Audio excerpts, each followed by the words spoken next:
तील आपला जो ध्येय आहे safe food, safe drug, safe Maharashtra, ते अचीव करण्यासाठी आपण वेगवेगळे आदेश देत आहोत. आतापर्यंत आपण प्रोहिबिशनची ऑर्डर, गुटखा जे आहे त्याबद्दल ऑर्डर काढली, मोकोकाची ऑर्डर काढली, त्याचं इम्प्लिमेंटेशन चालू आहे. त्याचबरोबर आपण दुसरी हॉटेल्स, रेस्टॉरंट आणि इटरीज याच्याबद्दलची कंप्लायन्स ऑर्डर केली, त्याची कारवाई चालू आहे, त्याचेही परिणाम होत आहेत. त्यानंतर आपण मिल्क आणि मिल्क प्रॉडक्ट्सच्या बाबतीतल्या ऑर्डर काढल्या, त्याच्याही कारवाई चालू आहे. फूड सेफ्टी अथॉरिटीनुसार जे काही आपल्या जवळजवळ 18 प्रकारच्या फूड कॅटेगरीज केलेल्या आहेत, त्याच्यावरती महाराष्ट्रामध्ये सर्व ठिकाणी कारवाई चालू आहे. आणि आपण जे ध्येय ठेवलेलं आहे safe food, safe drug, safe Maharashtra, याच्यामध्ये याच सिरीजचा पुढचा पार्ट म्हणून आणि अत्यंत महत्त्वाचा पार्ट म्हणून आपण काल एक ऑर्डर इश्यू केलेली आहे, ज्याच्यामुळं सेफ फूड आणि सेफ महाराष्ट्र होण्यामध्ये हे पुढचं पाऊल ठरेल. आपल्याला माहिती आहे की महाराष्ट्रामध्ये जवळजवळ 1,08,000 शाळा आहेत आणि जवळजवळ 2 कोटीपेक्षा जास्त विद्यार्थी या शाळेमध्ये जातात. आणि शाळेमध्ये कोणत्या प्रकारचं अन्न द्यावं, कशा पद्धतीनं द्यावं, याचे काही नियम ठरलेले आहेत. त्याला आपण जे नियम म्हणतो ते स्कूल फूड किंवा सेफ फूडच्या बाबतीत जे आहेत आणि न्यूट्रिशनल स्टँडर्ड्स स्कूलमधले जे असतात त्या पद्धतीनं इम्प्लिमेंट करणं हे अपेक्षित आहे. तर हे जे रूल्स आहेत हे 2020 मध्ये हे रूल्स आले. त्याला आपण म्हणतो safe food balance diets and balance diet for children in school regulation 2020. हे 2020 मध्ये आले आणि 2021 पासून याचं इम्प्लिमेंटेशन सुरू झालेलं आहे. तसं असतानाही बऱ्याच बाबतीत त्याच्यामध्ये काही कन्फ्युजन आहे, क्लॅरिटी काही लोकांना नाही आहे. विशेषवरून कोणत्या विभागानं कोणतं काम करायचं, याची जबाबदारी कोणत्या विभागाची आहे, मुख्याध्यापकाने काय करायचं, पेरेंट्सनी काय करायचं, तिथल्या फूड बिझनेस ऑपरेटरनी काय करायचं, FDAने काय करायचं, याच्याबद्दलही क्लॅरिटी बऱ्याच अंशी नाही आहे. आणि म्हणून काल आपण याच्याबद्दलची safe food for every school child in Maharashtra state wise compliance order dated 27 जुलै 2026 रोजी आपण इश्यू केलेले आहेत. आणि त्याचं इम्प्लिमेंटेशन इथून पुढे खूप मोठ्या प्रमाणावर स्ट्रिक्टली होईल. त्याचा परिणाम महाराष्ट्रामधल्या जवळजवळ प्रत्येक कुटुंबावरती आणि कुटुंबामधल्या मुलावरती होणार आहे. कारण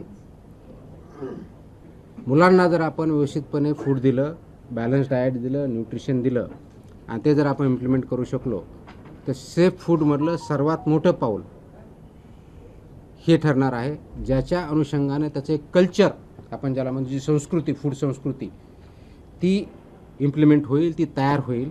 आणि पर्यायानं आपलं healthy child, healthy human being, त्याच्यातून त्याचे परिणाम दिसायला सुरुवात होईल. आणि म्हणून त्या अनुषंगाने आपण ही काल ऑर्डर काढलेले आहेत आणि ऑर्डर इम्प्लिमेंटेशन आपण पुढच्या काळामध्ये करणार आहोत. तर राज्यातील प्रत्येक शालेय विद्यार्थ्याला सुरक्षित, सकस व संतुलित आहार मिळावा यासाठी अन्न सुरक्षा या अनुषंगाने राज्यव्यापी अनुपालन आदेश आपण इश्यू केलेले आहेत. याच्यातले ठळक वैशिष्ट्य असं आहे की महाराष्ट्रातल्या सर्व शासकीय, निमशासकीय, अनुदानित, खाजगी, निवासी, नॉन रेसिडेन्शियल आणि सर्व मंडळ, मग ते SSC असेल, CBSE असेल, ICSE असेल, IGCSE असेल, IB असेल, कोणत्याही बोर्डची शाळा जरी असेल त्या सर्वांना हे लागू आहे. एडेड असेल, अनएडेड असेल, प्रायव्हेट असेल, गव्हर्मेंट असेल, हे कोणतंही डिस्टिंक्शन याच्यामध्ये नाही. सर्व शाळांना हे लागू आहे. ह्या शाळांमधील कॅन्टीन, टकशॉप, मध्यान्ह भोजन केंद्र, ज्याला मिड डे मील स्कीम आपण इम्प्लिमेंट करतो ते, वसतिगृह, वसतिगृहातली स्वयंपाकगृह आणि सर्व अन्न पुरवठादार जे आहेत, वैद्य, यांचा परवाना आणि नोंदणी अनिवार्य आहे. म्हणजे काय, शाळेमध्ये जे कॅन्टीन असेल किंवा जे मिड डे मील स्कूलमध्ये जे प्रोव्हाइड करतात ते असतील किंवा अंगणवाडीमध्ये जे कॉन्ट्रॅक्टर असतील, यांना हे फक्त फसाई लायसन्स असणारेच असू शकतात. जर नसतील तर त्यांना लायसन्सवालेच अपॉइंट करावे लागतील. विदाऊट लायसन्स होल्डर यांना आपल्या स्कूलमध्ये किंवा कॅन्टीनमध्ये किंवा अंगणवाडीमध्ये फूड सर्व करू शकत नाहीत, हा त्याचा अर्थ आहे. त्या अनुषंगाने त्यांना सर्वांना लागू आहे. त्याचप्रमाणे शाळेच्या आवारात आणि शाळेच्या आउटस्कर्ट म्हणजे भिंतीपासून, ज्याला आउटर साईड ज्याला म्हणतो, त्यापासून 50 मीटरपर्यंत, ज्याला HFSS अन्नपदार्थ म्हणतो, त्याची विक्री, जाहिरात, विपणन व मोफत वितरणास प्रतिबंध घातलेला आहे. I repeat, and this is very important issue. शाळेच्या आवारात म्हणजे शाळेच्या प्रिमायसेसमध्ये आणि within 50 metres outskirt of the boundary. आता बाउंड्री कोणती, तर आउटर साईड जी असेल ती बाउंड्री, म्हणजे समोरच्या साईडला गेट 2 असतील, पाठीमागे ते कोणत्याही टोकापासून जी काय आउटसाईड साईड आहे तिथून पुढे 50 मीटर लांबीपर्यंत HFSS म्हणजे high fat, trans fat, sugar या प्रकारचे प्रॉडक्ट्स वितरण करण्यास, विक्री करण्यास, जाहिरात करण्यास किंवा मोफत विक्री करण्यास पूर्णपणे बंदी आहे आणि ते स्ट्रिक्टली इम्प्लिमेंट केलं जाईल. त्याच्यामुळं या बाबतीचं इम्प्लिमेंटेशन तिथली लोकल अथॉरिटी, विशेष करून मुख्याध्यापकाचे, ज्याला शाळा प्रमुख असं म्हणतो, किंवा प्रिन्सिपल असेल तर प्रिन्सिपल, कारण हे आदेश 12वी इयत्ता 12वीपर्यंतच्या शाळेची डेफिनेशन 12वीपर्यंत आहे आणि हे लागू होतं 22 महिन्याच्या मुलाच्या पासून सुरू होतात. 22 महिन्याच्या मुलापर्यंत लागू नाही, तिथून पुढे म्हणजे अंगणवाडीमध्ये जे मुलं येतात तिथून पुढे चालू होतं. ते 12वीपर्यंतच्या मुलं इथपर्यंत हे आदेश लागू आहेत. हे हाय HFSS ज्याला फूड आयटम्स म्हणतो, high fat, trans fat, sugary जे प्रॉडक्ट आहेत ते तिथं विकता येत नाहीत, जाहिरात करता येत नाहीत, वितरण करता येत नाही किंवा फ्रीमध्ये वाटपही करता येत नाही. आणि म्हणून त्याचं इम्प्लिमेंटेशन लोकल लेवलला प्रिन्सिपल, त्यांची स्कूल आणि ती स्कूलमधली जी कमिटी असते त्यांनी करायचं आहे. जास्त मीठ, साखर, संतृप्त चरबी व ट्रान्सफॅट असलेल्या अन्नपदार्थ शालेय परिसरात मज्जाव केलेला आहे. हे ऑर्डरमध्ये आहे. मज्जाव केला मीन्स प्रिव्हेंट केलेला आहे. Ice cream, chocolate, everything. So it comes in that. These are all products of that. So school. I'll answer the questions. I'll answer the questions later on. Let me finish first, then we'll answer the questions. शक्यतोवर विद्यार्थ्यांना तिथं जे food द्यायचं आहे ते wholesome food असावं हे अपेक्षित आहे. फ्रूट्स असावेत हे अपेक्षित आहे. भाज्या, कडधान्य, संपूर्ण धान्य, दूध व स्थानिक पौष्टिक पदार्थ उपलब्ध करून देण्यावर भर असावा हे ॲडवायझरी आहे. त्याचबरोबर प्रत्येक शाळेत हे पिण्यायोग्य पाणी, स्वच्छता, अन्न साठवणूक, तापमान नियंत्रण, कीड नियंत्रण आणि कचरा व्यवस्थापनाची काटेकोर अंमलबजावणी जिथं फूड सर्व केलं जातं किंवा प्रिपेअर केलं जातं याची इम्प्लिमेंटेशन होणं अपेक्षित आहे. हे करत असताना प्रत्येक शाळेमध्ये एक फूड सेफ्टी डिस्प्ले बोर्ड असणं अपेक्षित आहे. आता फूड सेफ्टी डिस्प्ले बोर्डवरती काय, तुमचा व्हेंडर कोण आहे, त्याचं लायसन्स काय आहे, कोणत्या प्रकारचं फूड तिथं दिलं जातं, त्याच्या काय व्हॅल्यूज आहेत हे लिहिणं अपेक्षित आहे. त्याचबरोबर फूड सेफ्टी सुपरवायझर हेही नॉमिनेट करायचं आहे. त्यांनी हे बघायचं आहे की हे फूड सेफ्टीचे नॉर्म त्या ठिकाणी पाळले जातात.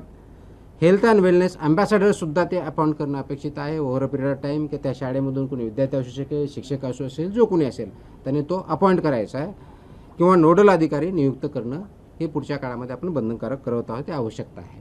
जेणेकरून हा आपला सेफ फूडच्या बाबतीतला, न्यूट्रिशनल फूडच्या बाबतीतला, बॅलन्स डाएटच्या बाबतीतला अवेअरनेस आणि सेन्सिटायझेशन विद्यार्थ्यामध्ये, शिक्षकामध्ये, शाळेमध्ये आणि पेरेंट्समध्ये केला जाईल हे त्याच्यातून अपेक्षित आहे. प्रत्येक शाळेची वर्षातून किमान 2 वेळा अन्न सुरक्षा तपासणी आम्ही करणार आहोत, किमान 2 वेळेस, आणि किमान एक अन्न नमुना संकलन करून त्याची तपासणी करणार आहोत. तर ह्या ऑर्डर आम्ही ऑलरेडी आमच्या विभागाला दिलेल्या आहेत आणि त्याचं इम्प्लिमेंटेशन आपण करणार आहोत. नियमभंग करणाऱ्या ज्या शाळा आहेत, कॅन्टीन आहेत, पुरवठादार आहेत किंवा विक्रेता असतील त्यांच्या विरुद्ध ज्या प्रमाणात ऑफेन्स असेल सुधारणा नोटीस देण्यात येतील, परवानाच्याबद्दलची कारवाई करण्यात येतील, सस्पेन्शनची करता येईल, फूड जे आहे त्याच्याबद्दल जप्ती कारवाई केली जाईल आणि आवश्यकता वाटले दंड किंवा प्रॉसिक्युशनसुद्धा करण्यात येईल. यामध्ये इम्प्लिमेंटेशनमध्ये सर्वात महत्त्वाचा रोल जो आहे तो शालेय शिक्षण विभागाचा, स्कूल एज्युकेशन डिपार्टमेंटचा आहे. शिक्षण मंडळ जे आहेत आपले जे बोर्ड असतात त्यांचा आहे. लोकल बॉडीज म्हणजे जिल्हा परिषदेच्या शाळा असेल तर लोकल बॉडी किंवा कॉर्पोरेशन्स असेल तर म्युनिसिपल कॉर्पोरेशन किंवा काउन्सिल असेल तर काउन्सिल यांचा पण महत्त्वाचा रोल आहे. अन्न सुरक्षा अधिकारी आपले ज्या विभागाचे आहेत, फूड सेफ्टी ऑफिसर्स त्या एरियाचे आणि जिल्ह्याचे असिस्टंट कमिशनर जे आहेत त्यांचा महत्त्वाचा रोल आहे. स्कूल मॅनेजमेंट कमिटी जे आहे त्यांचा आहे. पालक आणि विद्यार्थी हे सगळे याच्यामध्ये स्टेक होल्डर्स आहे. या सर्वांचा सक्रिय सहभाग आणि पालन करणं बंधनकारक आहे. प्रत्येक शाळेला ईट राईट स्कूल हे कॅम्पेन बंधनकारक आहे. हे ईट राईट स्कूल कॅम्पेन गेल्या अनेक वर्षापासून आपण राबवतो, पण ते इफेक्टिव्ह राबवणं गरजेचं आहे. त्याच्यामुळे ईट राईट स्कूल आपण जर करू शकलो तर ईट राईट जे आहे घरीसुद्धा जाईल आणि ते कल्चर बनेल हे त्याच्यातून अपेक्षित आहे. म्हणून त्यामध्ये शालेय कॅन्टीनला आरोग्यवाच्या आहाराचे आदर्श केंद्र कसं तयार करता येईल या दृष्टीचा आमचा प्रयत्न असणार आहे. सुरक्षित आरोग्य, निरोगी बालपण, सक्षम महाराष्ट्र या दृष्टिकोनातून आपण हे संकल्प करत आहोत आणि त्या दृष्टिकोनातून ही राज्यव्यापी मोहीम आपण मिशन मोडमध्ये आपण काम करत आहोत. हे करण्यासाठी आवश्यक त्या मग ते PM पोषण असेल, त्याचबरोबर तुमच्या मिड डे मील स्कूल असेल, पूर्ण फीड बिझनेस ऑपरेटर्स असतील, यामध्ये 22 वर्षानंतरच्या सर्व काही ठिकाणी आपण पाळणाघर म्हणतो ते पण असू शकतील, डे केअर असतील. हे आपण पाळणाघर आणि डे केअर सेंटरचे 22 महिन्यांच्या मुलापर्यंत जे असतात ते याच्यातून वगळलेले आहेत. परंतु शाळामध्ये जे आपल्याला फूड द्यायचं आहे ते नॅशनल NIN ज्याला म्हणतात राष्ट्रीय पोषण संस्था, इन्स्टिट्यूशन ऑफ न्यूट्रिशन NIN यांनी काही त्याचे मार्गदर्शक तत्त्व दिले ते त्यांनी पालन करायचे आहेत. हे मार्गदर्शक तत्त्वमध्ये काय सांगितलं आहे तर होलसम फूड द्यायचं आहे, व्हेजिटेबल्स द्यायचे आहेत, फ्रूट्स द्यायचे आहेत, प्रोटीन आणि प्रोटीन रिलेटेड फूड किंवा मिल्क अँड मिल्क प्रॉडक्ट जे आहेत ते द्यायचे आहेत आणि HFSS जे प्रॉडक्ट्स आहेत ते अवॉइड करायचे, ते प्रिव्हेंट करायचे हे अपेक्षित आहे. हे करत असताना शाळा व्यवस्थापन हे अन्न सुरक्षिततेसाठी प्राथमिक जबाबदार असणार आहे.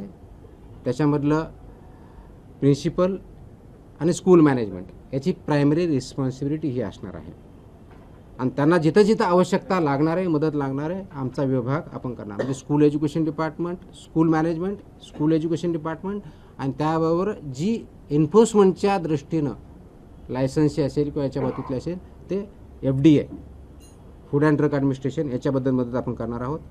शेड्यूल 4चे जे निकष आहेत ते आपण पाठीमागच्या ज्या ऑर्डर जर बघितल्या त्याच्यामध्ये शेड्यूल 4 म्हणजे फूड कसं प्रिपेअर करायचं, त्याच्यावर कोणते स्टँडर्ड्स असावेत, कोणते रेग्युलेशन, ते सर्व रेग्युलेशन्स इथं लागू होतात. त्या दृष्टिकोनातून ते सर्व स्वच्छता निकष असतील, ट्रेन मॅनपॉवर किंवा फूड हँडलर्स असतील, हेल्थ अँड वेलनेस अँबॅसेडर असेल किंवा नोडल ऑफिसर असेल, हे सर्व तिथं अपॉइंट केले जातील.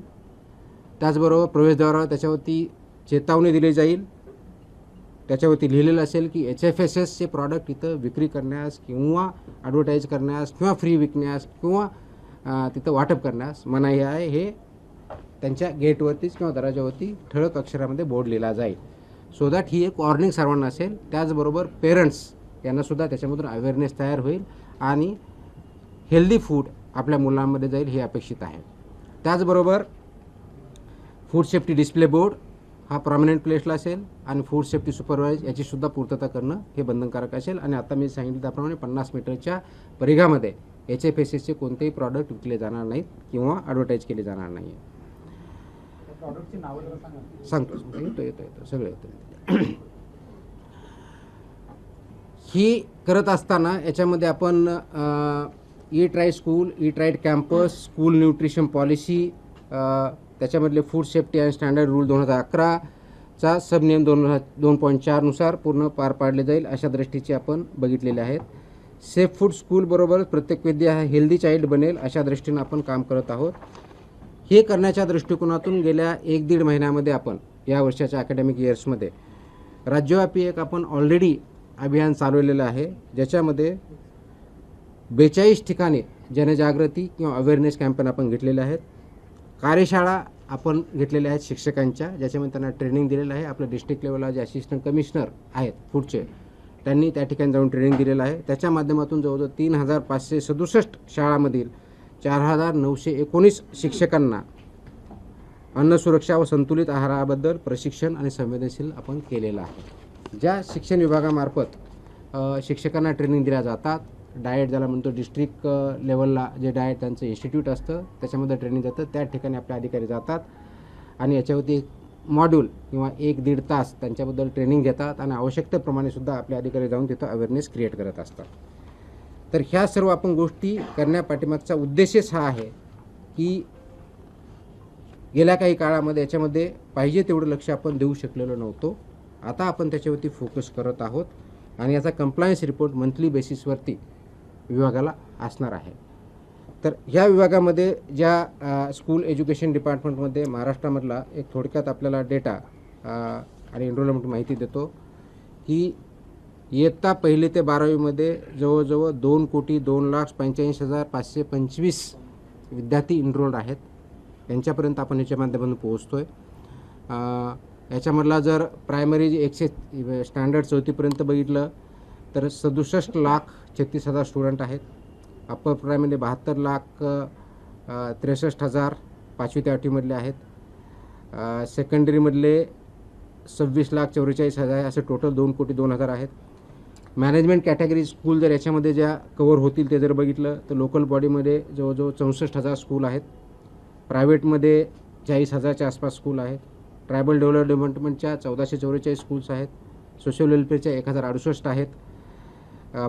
दिव्यांगच्या वेलफेअरच्या डिपार्टमेंट DEPWD त्याला म्हणतो, department of empowerment of persons with disabilities, यांच्याकडच्या ज्या काही संस्था काही चालवतात याच्यामध्ये 180च्या आसपास आहेत. मद्रासास 50 आहे, सेंट्रल गव्हर्नमेंटच्या 25 आहे, स्टेट गव्हर्नमेंटच्या 19 आणि अननोन नॉट क्लासिफाईड 164 अशा आपल्या स्कूल एज्युकेशन डिपार्टमेंटमध्ये 1,08,157 एवढ्या स्कूल जो डेटा वेबसाईटवर स्कूल एज्युकेशन डिपार्टमेंट त्याच्यामध्ये आहेत त्या कवर होतील. डिव्हिजन वाईज आपल्याकडे सर्व डेटा आहे. त्याच्यानुसार आपण जे ट्रेनिंग दिलेलं आहे तर कार्यशाळा वर्कशॉप जे आपण घेतलेले 42 घेतले आहेत आतापर्यंत, त्याच्यामध्ये 3,567 शाळा कवर झालेल्या आहेत आणि शिक्षक त्याच्यामध्ये 4,919 शिक्षक आतापर्यंत केलेलं आहे आणि हे काम कंटिन्युअसली चालू राहणार आहे. हे याच्यामधला एक सर्वात महत्त्वाचा जो इश्यू आहे तो आपल्याला ॲड्रेस जो करायचा आहे तर तो मॅन्डेटरी कंप्लायन्स असं सांगितलं मी की dietary guidelines for Indians manual जे NIN ने बनवलं आहे त्यानुसार हे डायटरी गाईडलाईन्स इम्प्लिमेंट स्कूलमध्ये करायचे आहेत बॅलन्स डाएटसाठी. दुसरा जो आहे तो menus shall ensure adequate macronutrients and micronutrients. हा मेन्यूमध्ये मॅक्रोन्यूट्रियंट्स कोणते म्हणजे कार्बोहायड्रेट्स आले, प्रोटीन्स आले, फॅट्स इन अप्रोप्रिएट प्रोपोर्शन आल्या आणि मायक्रोन्यूट्रियंट्समध्ये व्हायटमिन्स आले, आयर्न, कॅल्शियम आणि आयोडीन आणि फोरेट ह्या सगळ्या गोष्टी आल्या. हे एन्श्युअर करायचं आहे. फूड प्रॉक्युअर जे होतं किंवा सर्व्हिस होतं त्याच्यामध्ये एन्श्युअर करायचं आहे की त्याच्यामध्ये डायटरीनुसार आवश्यकनुसार फायबर आहे आणि कॅलरीज आणि प्रोटीन आहेत. कॅन्टीन्स आणि हॉस्टेल आणि किचन हे जे आहे ते प्रोॲक्टिव्हली त्याच्यामध्ये fruits, vegetables, whole grains, pulses, dairy products हे प्रमाण वाढवायचं आहे. HFSS जे फूड आहे ते ॲब्सोल्युटली तिथं सर्व करायचं नाही, सोल्ड करायचं नाही आहे, डिस्प्ले करायचं नाही आहे किंवा फ्रीमध्ये करायचं नाही आहे. याच्यामध्ये स्कूल ऑथॉरिटीची रिस्पॉन्सिबिलिटी जी आहे ती जे FBO असेल किंवा स्वतः चालवते ते रजिस्टर्ड पाहिजे, FSI लायसन्स पाहिजे, नंबर 1. नंबर 2 हे जे आपलं शेड्यूल 4 आहे रेग्युलेशनमधलं FSIमधलं ते इम्प्लिमेंट करायचं आहे. 2011चे रेग्युलेशन्स पूर्णपणे इम्प्लिमेंट करायचे आहेत. त्याचबरोबर health and wellness ambassador designated officer under regulation 6(1) नुसार आपल्याला करायचं आहे आणि यानुसार सेक्शन 30 आपण जी ऑर्डर काढलेली आहे त्याच्यानुसार I am directing that every school authority shall appoint and train such nodal officer आपण मॅन्डेटरी करतो आहे. यानुसार आपण करत आहोत. त्याचबरोबर जी responsibility of the school education department आहे ती अशी आहे की सर्व स्कूलमधलं FBO रजिस्टर आहे हे बघायचं आहे. मिड डे मील असेल, प्रधानमंत्री पोषण आहार असेल, याच्यासाठी शाला पोषण आहार असेल, ह्या ज्या योजना आहेत याच्यामध्ये जे व्हेंडर्स आहेत ते रजिस्टर करून घ्यायचे. जर नसतील तर जे रजिस्टर्ड आहेत त्यांनाच अपॉइंट करायचं आहे. डिस्ट्रिक्ट आणि ब्लॉक एज्युकेशन ऑफिसरला याने त्यांच्याकडून डिरेक्शन जाणं अपेक्षित आहे की याचं पूर्णपणे मॉनिटरिंग आणि कंप्लायन्स होतं आहे, त्याच्यामध्ये त्यांचं रिपोर्टिंग होतं आहे. Food safety and nutritional standards implement होत आहेत, त्याचं कंप्लायन्स होतं आहे आणि स्कूल एज्युकेशन डिपार्टमेंटनी इन कॉर्डिनेशन विथ FDA बरोबर याचं इम्प्लिमेंटेशन होतं आहे आणि तिथं काय टेक्निकल सपोर्ट लागत असेल किंवा इन्फोर्समेंट सपोर्ट लागत असेल तो FDA मार्फत दिला जाणार आहे. बोर्डनी काय करायचं आहे तर बोर्डनी त्यांच्या ज्या गाईडलाईन्स आहेत त्याच्यामध्ये हे स्कूल फूड रेग्युलेशन्स हे मॅन्डेटरी करायचे आहेत, over a period of time comply करायचे आहेत. Annual food safety compliance certificate हे फूड बोर्डनी करायचं आहे. त्यांच्या ज्या ॲफिलिएटेड स्कूल आहे त्यांना कंपल्सरी करायचं आहे, जे डॉक्युमेंटेशन ठेवायचं आहे आणि ऑन रेफरन्स फूड सेफ्टी कमिशनरला याच्यानुसार कंप्लायन्स करायचं आहे. ज्या स्कूल नॉन कंप्लायंट आहे त्यांच्यावरती ह्या बोर्डने कारवाई करायची आहे. शोकॉड नोटिसेस आवश्यक तिथे द्यायच्या आहेत आणि जर ते केलं नाही तर त्यांचं अफिलिएशन काढून घेण्यासुद्धा कारवाई बोर्ड करू शकतं. या दृष्टीने त्यांनी गाईडलाईन्स काढायच्या आहेत. फूड सेफ्टी ऑफिसरची जबाबदारी काय आहे तर मॅन्डेटरी इन्स्पेक्शन आपले जे आहेत त्या शाळेचे वर्षातून कमीत कमी 2 म्हणजे प्रत्येक 6 महिन्याला 1 कमीत कमी, त्याच्यापेक्षा जास्तही करू शकतात, त्याप्रमाणे करायचे आहेत. कव्हरिंग त्याच्यामध्ये काय काय बघायचं, लायसन्सिंग आहे का किंवा रजिस्ट्रेशन आहे का, शेड्यूल फूड्सनुसार हायजीन आणि मॅन्युफॅक्चरिंग आणि सर्विंग ऑफ फूड होतं आहे का, फूड सेफ्टी डिस्प्ले बोर्ड होतो आहेत का, appointment of health and wellness ambassador किंवा अंडरला ऑपरेशन केलं आहे का, absence of HFSS food products आहे की नाही हे बघायचं आहे आणि विदिन प्रिमायसेस जे आहे रेग्युलेशन 3.5नुसार कंप्लायन्स होतो की नाही हे बघायचं आहे. त्याचबरोबर collecting of food samples random basis होती त्याचं चेकिंग ते स्टँडर्ड 5नुसार कंप्लायन्स होतो की नाही हे बघायचं आहे. त्याचबरोबर collecting of food samples random basis होती त्याचं चेकिंग ते स्टँडर्डप्रमाणे आहे का नॉन स्टँडर्डप्रमाणे हे चेक करायचं आहे. इनिशिएटिंग लायसन्सच्या आणि रेग्युलेशनच्या प्रोसिडिंग जर जिथं आवश्यक आहे त्याप्रमाणे कारवाई करणं अपेक्षित आहे. इन्फोर्समेंट ऑफ 50 मीटर झोन तो इन्फोर्समेंट करण्यासाठी मदत करायची आणि त्यांनी ॲक्शन घ्यायच्यात. School food safety inspection report हा असिस्टंट कमिशनरला 6 महिन्यातून कंपल्सरी द्यायचा आहे किंवा ज्यावेळेस सांगितलं जाईल त्यावेळेस कंपल्सरी द्यायचा आहे. आणि conducting sensitisation sessions at school level, block level, district level हे त्यांनी करायचं आहे. असिस्टंट कमिशनर आणि जॉईंट कमिशनर त्या डिस्ट्रिक्टच्या झोनचे आहे त्यांनी हे इम्प्लिमेंटेशन होतं आहे, जिथं कंप्लायन्स होत नाही त्याप्रमाणे इंटरव्ह्यू करणं, कोऑर्डिनेशन विथ स्कूल एज्युकेशन डिपार्टमेंटवर करणं, फूड बिझनेस ऑपरेटरला गाईड करणं, ह्या सर्व गोष्टी यांनी करायच्या आहेत. आणि सर्वात महत्त्वाचं म्हणजे ईट राईट स्कूल इनिशिएटिव्ह जो घ्यायचा आहे ह्या सर्व शाळांना कंपल्सरी करतो आहे आणि ईट राईट इनिशिएटिव्हच्या माध्यमातून हे स्टँडर्ड्स आपल्याला तोपर्यंत पोचवायचे आहेत. आता आपला जो बेसिक प्रश्न येणार आहे की 50 मीटरमध्ये high fat, trans fat, sugar हे प्रॉडक्ट याच्यामध्ये बॅन आहेत. आजही बऱ्याच ठिकाणी शाळेच्या किंवा ज्याला ज्युनियर कॉलेज आपण म्हणतो जी 12वी शाळा असते तिथपर्यंत कॅन्टीनमध्ये असे प्रॉडक्ट्स भेटले जातात. They will be acted against as per आपले जे रेग्युलेशन्स आहेत त्याप्रमाणे त्यांच्यावरती कारवाई होईल.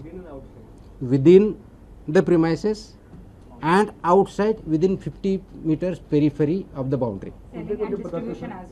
डिस्ट्रीब्यूशन करता येणार नाही, ॲडव्हर्टाईज करता येणार नाही, सेल करता येणार नाही, फ्री वाटप करता येणार नाही. 15 अगस्त पे लड्डू मिलते थे स्कूल में. What about that, sir?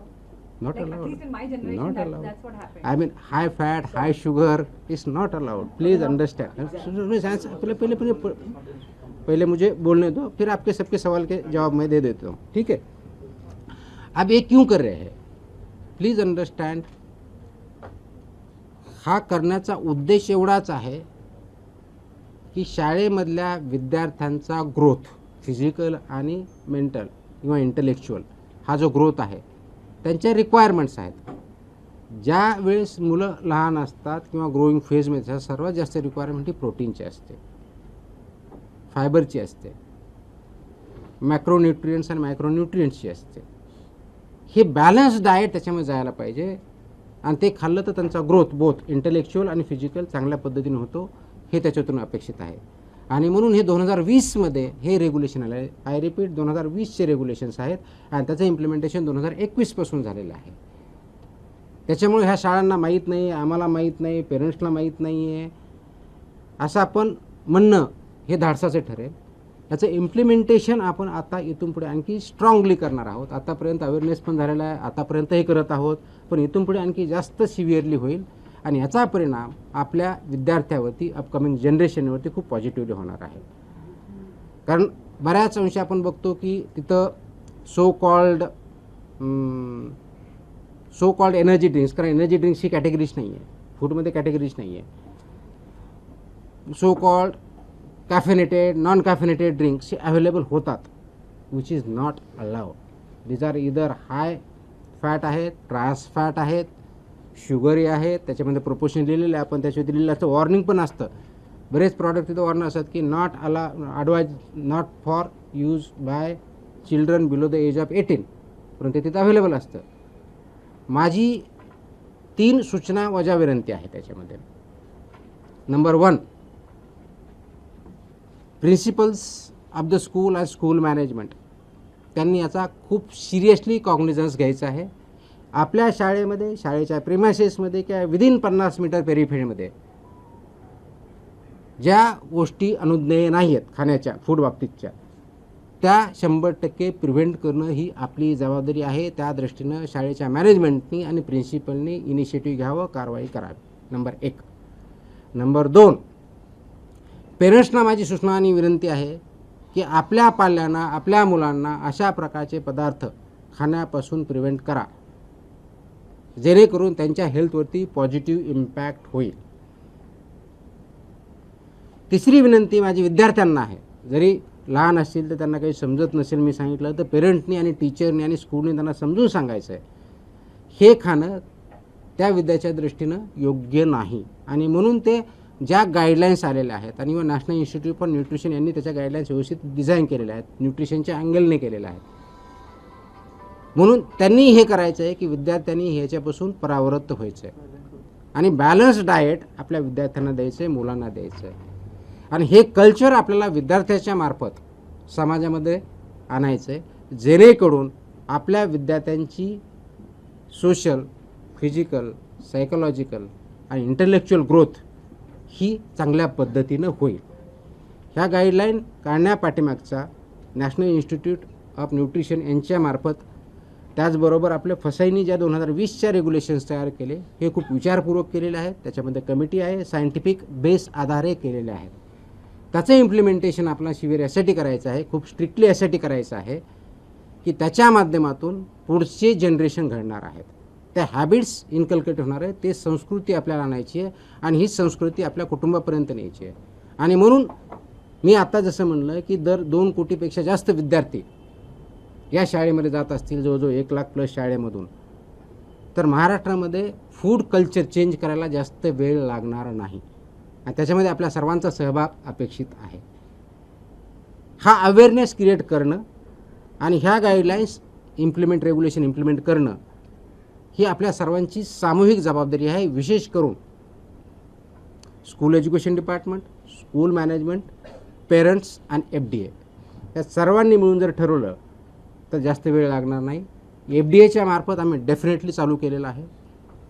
School education department आम्ही ऑर्डर काढताना स्कूल कमिशनरला आम्ही डायरेक्ट केलेलं आहे इम्प्लिमेंट करा म्हणून, डिस्ट्रिक्ट ऑथॉरिटीला आम्ही डायरेक्ट केलेलं आहे आणि कन्सर्न डिपार्टमेंटला आम्ही रिक्वेस्ट केलेली आहे. Secretary of the concern department त्याच्यामध्ये आम्ही कॉपी केलेल्या आहेत, ऑर्डरमध्येच आहेत. त्याच्यामध्ये सेक्रेटरी जे आहेत, स्कूल एज्युकेशन डिपार्टमेंट असेल, सोशल वेलफेअर डिपार्टमेंट असेल, ट्रायबल डेव्हलपमेंट डिपार्टमेंट असेल किंवा इतर डिपार्टमेंट जे कन्सर्न आहे, ज्यांच्या स्कूलच्या संबंध आहे, त्यांना सर्वांना आम्ही रिक्वेस्ट केली अशा इन्स्ट्रक्शन आपल्या स्तरावरून परंतु द्या, जेणेकरून त्याचं इम्प्लिमेंटेशन होणं सोपं होईल आणि याचे इन्स्पेक्शन पुढच्या काही दिवसामध्ये चालू होतील. आणि त्यावेळेस असं व्हायला नको की आम्हाला माहीत नाही आहे, ह्या ऑर्डर त्यांच्यापर्यंत पोहोचलेल्या आहेत. जिथं ज्यांना आपल्याला ट्रेनिंगची आवश्यकता वाटते त्या लेवलला डिस्ट्रिक्ट लेवलच्या ऑफिसरनी, डिस्ट्रिक्ट एज्युकेशन ऑफिसरनी, त्या शाळांची किंवा तालुका लेवलला आवश्यक त्या ठिकाणी ब्लॉक एज्युकेशन ऑफिसरनी आमच्या ऑफिसरबरोबरच्या मदतीनं असे वर्कशॉप घ्यावेत. त्याच्यामध्ये आम्ही गायडन्स करू. इम्प्लिमेंटेशन करण्याची जबाबदारी स्कूल मॅनेजमेंटची आहे आणि स्कूल एज्युकेशन डिपार्टमेंटची आहे. इन्फोर्समेंट करण्याची जबाबदारी आमची आहे, ते आम्ही पार पाडू. आणि कंप्लायन्स किंवा ऑबिडियन्स जे करायचं आहे ते पेरेंट्सला आणि विद्यार्थ्यांना आणि शिक्षकांना करायचं आहे, त्यांनी ती करावी. अशा दृष्टीचं हे काम आहे, मोठं काम आहे, पण सर्वात मोठी अपॉर्च्युनिटी पण आहे, ज्याच्या माध्यमातून आपले जे पुढे चालून NCD ज्याला म्हणतो, नॉन कम्युनिकेबल डिजीज आहेत, वेट गेन करणं, वेगवेगळ्या प्रकारच्या आजाराला बळी पडणं, ते याच्यातून आपण अवॉइड करू शकतो आणि पुढच्या जनरेशनला लाईफ चांगल्या पद्धतीने देऊ शकतो. त्या दृष्टीने आपल्याला काम करायचं आहे. Yes, please. Sir, the So, school is not for example, food establishments. One by one. Sir, Ek talking minute, about the hold food on, establishments, hold on. school you is know, not able to follow the guidelines, are you going to impose any You don't punitive? Absolutely, that's what I mentioned very, very clearly. They have to implement. If they don't, the punishment which are for the FBO as per the regulations, they will be acted against, including the school. FBO as well as the school. School management and the principals are principally responsible. Will take action against them. So talking about the food establishments, आता सांगितले ना, it will be included. त्याची list आता एवढी मोठी list Exactly. What I आहे. want to know about the compliance part, sir. Food deep establishments, when they are deep in fried violation, deep fried items, sugary items, trans fat items, म्हणजे उदाहरण सांगितलं ते काय सांगता येईल, वडापाव सांगता येईल आपल्याला, चिप्स सांगता येतील, तुमचे हाय शुगरमध्ये तुमचं so burgers will be a part. Junk food येतील, त्याच्यानंतर तुमचे सो कॉल ड्रिंक्स जे आहेत ते येतील, कॅफिनेटेड ड्रिंक्स आहेत ते येतील. So all these are part of that. ज्यांना कुठं लिस्ट पाहिजे ते आपल्या वेबसाईटवरून भेटू शकते. आपण गुगल जरी केलं तर ह्याच्यामध्ये सगळी लिस्ट भेटते. सर माझा एक प्रश्न आहे. नाही अभी उनको होईल. मुंडे हां साहेब, या जी पत्रकार परिषद तुम्ही घेतली त्या व्यतिरिक्त प्रश्न आहे माझा, दोन प्रश्न. नाही ते हे झाल्यानंतर, हे स्कूलचं झाल्यानंतर, याच्या व्यतिरिक्त आहे ते सर स्कूलच्या संबंधी असेल आता. या संदर्भात 50 मीटर अंतरामधले जे तुम्ही सांगितलेलं आहे त्यामधले शॉप ओनर्स जे आहेत ते कशावरून ऐकतील की त्या शाळांचं दे विल बी ऍक्टेड अगेन्स्ट. हं? त्यांच्या विरुद्ध कारवाई होईल.